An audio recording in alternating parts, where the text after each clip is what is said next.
This is the Lockpicking Lawyer, and folks, it has been a while.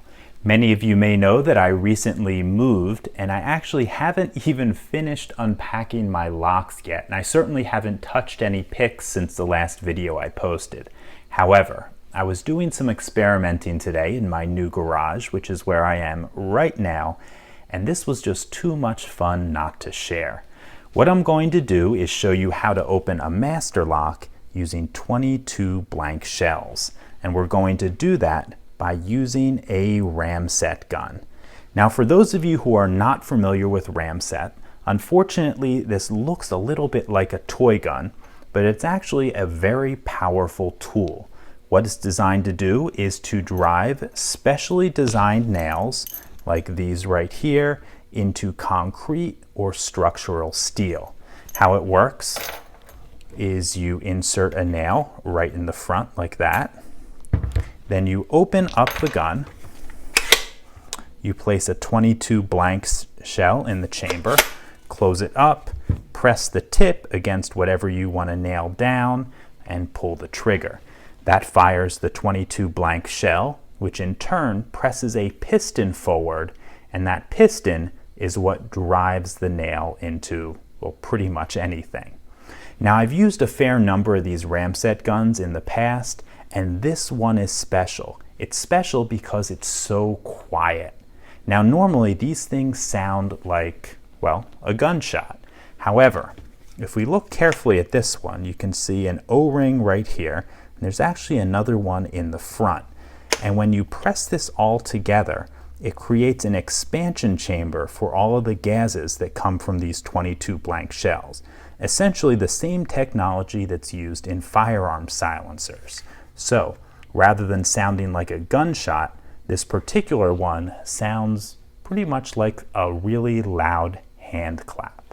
So how do we use this tool to open the master lock?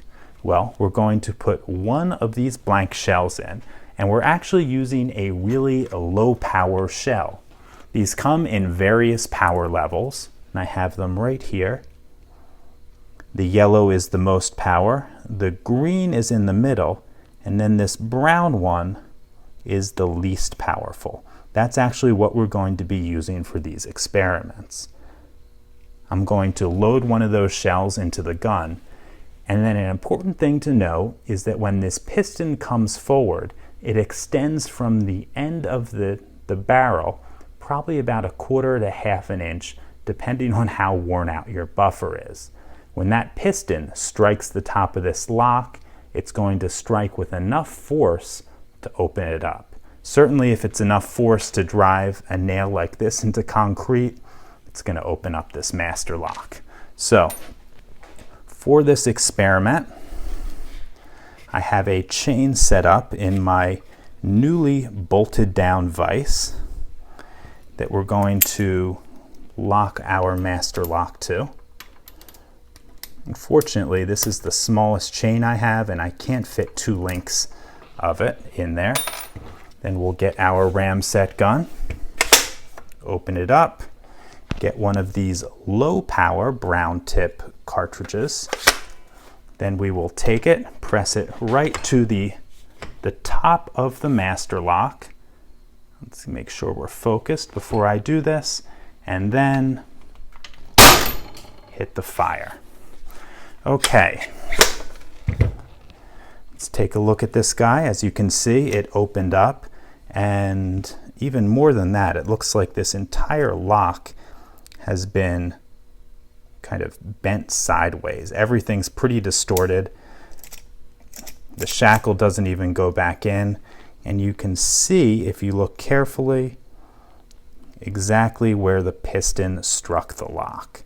So I don't know what we call this. Someone on my Twitter feed called it Glocksport. So I may make a whole series of these videos seeing how padlocks fare against the ramset gun. So that's all I have for you today. If you have any questions or comments, please put them below. If you like this video and would like to see more like it, please subscribe. And as always, have a nice day. Thank you.